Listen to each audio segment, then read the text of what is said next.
সুপ্রভাত বন্ধুরা, সবাই কেমন আছেন? আশা করি সকলে ভালো, আমিও ভালো। এই যে দেখুন আমার গাছে এই ফুলগুলো ফুটেছে। এই ফুলটা তো এখনও পুরোপুরি ফোটেনি, একটু পরে আরও বড় ফুটবে। আর এই গাছে তো প্রচুর কুঁড়ি হয়েছে, ফুটেওছে। এই যে একটা ফুল ফুটেছে, 2 দিন ধরেই ফুটে আছে। এই আজকে ফুটে কালকে ঝরে যায় না, এটা কয়েকদিন ধরে থাকে। এই যে ফুটেছে, এটা পুরোপুরি ফোটেনি, আর বাকি অনেক কুঁড়ি ফুটতে চলেছে আর কি। তো যাই হোক, আর এই ফুলটাও ফুটে গেছে, একটু পরে পুরোপুরি ফোটেনি, আর একটু পরে পুরোটা ফুটে যাবে। আমি এগুলো সব একটু পরেই তুলে পুজো করে নেব আজকে। ছেলে আজকে বাড়িতেই আছে, তো সেই কারণে। আর দেখুন করবী ফুল এইবার প্রথমবার, গাছটা বেশি দিনের নয়, এই প্রথমবার এত ফুল ফুটেছে। এর আগেও ফুটেছে, কিন্তু এইবার প্রচুর ফুটেছে। আমার দেখে তো খুব ভালো লাগছে। তো যাই হোক, পুজো টুজো করে নিয়ে রান্না শুরু করে দিয়েছি। এটা ডাল করছি, পালং শাক মুসুর ডাল দিয়ে করছি, নিম পাতা ভাজা করেছি, ডিম করেছি ছেলের জন্য যদি মাছ না খায়।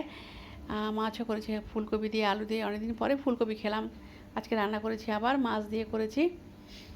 তো দুপুরে এই রান্নাটাই করেছি আজকে। আর এখন ছেলে ওকে খেতে দিচ্ছি। পড়াশোনা করবে ও, তো সে কারণেই বাড়িতে আজকে আছে। আর সন্ধ্যায় বানিয়ে দিলাম ওকে ম্যাগি, চাও, কিছুই না, সস দিয়ে আর বাদাম দিয়ে শুধু ভেজে দিয়েছি, তো ওকে দিয়ে দিলাম। আর এই যে চা খাচ্ছে সবই বিছানায়, আর দুপুরে সকালে মুড়ি খেয়েছে, ওইটা ওখানে আছে। তো আজকের ব্লগটা এই পর্যন্তই। সবাই খুব ভালো থাকবেন।